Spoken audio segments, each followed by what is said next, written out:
we focus on solving fx equal to 0, right? And furthermore, we can even solving this type of problem, right? So this type of problem is for multivariable equation, right? If you remember, okay? That's in the beginning. And try to remember when solving fx equal to 0, what we have is like a bracket method, remember? Bracket, but also Newton, right? And for solving Newton, do you remember the equation is xi plus 1 equals xi minus fxi divided by, right, okay? And then for this, do you remember? This would be vector, right? Equals minus Jacobian inverse, right? And then partial f. Remember? Like something like that, right? So, okay, I make a correction. I think, yeah, let me see. Partial, right? Jacobian. So this should not be delta. There's no delta. This is only like f here. It's not here, only like this. Okay? Now this is for solving equations. And then when we come to part B, we will be doing this.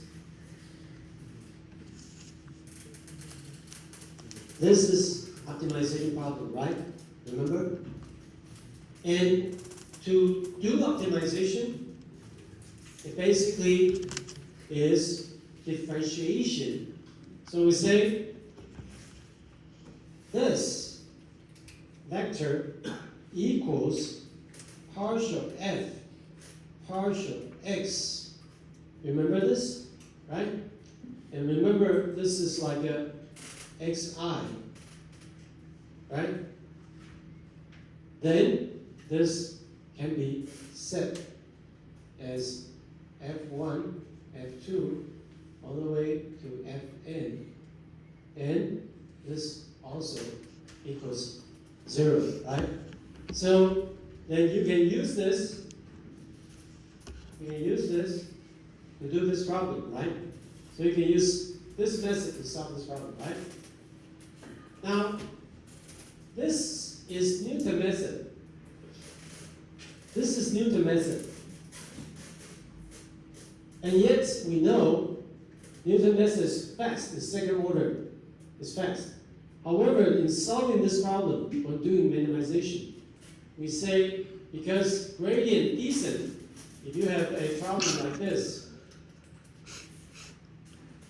and if you are starting, this is your initial value. If this is your initial value, you want to go down here, you go down here, you go down here, eventually go to the optimization, right? And in the beginning, the gradient descent is fast, but the Newton is slow, right? Remember? So, in fact, we can use what we call gradient descent, which is in this case xi plus 1 equals xi minus what we call learning rate. This is actually a learning rate, right? And this, like this, right? So this is gradient descent method. This is Newton method. In combination, we can bring them together, and we can have LMA method plus I, we can use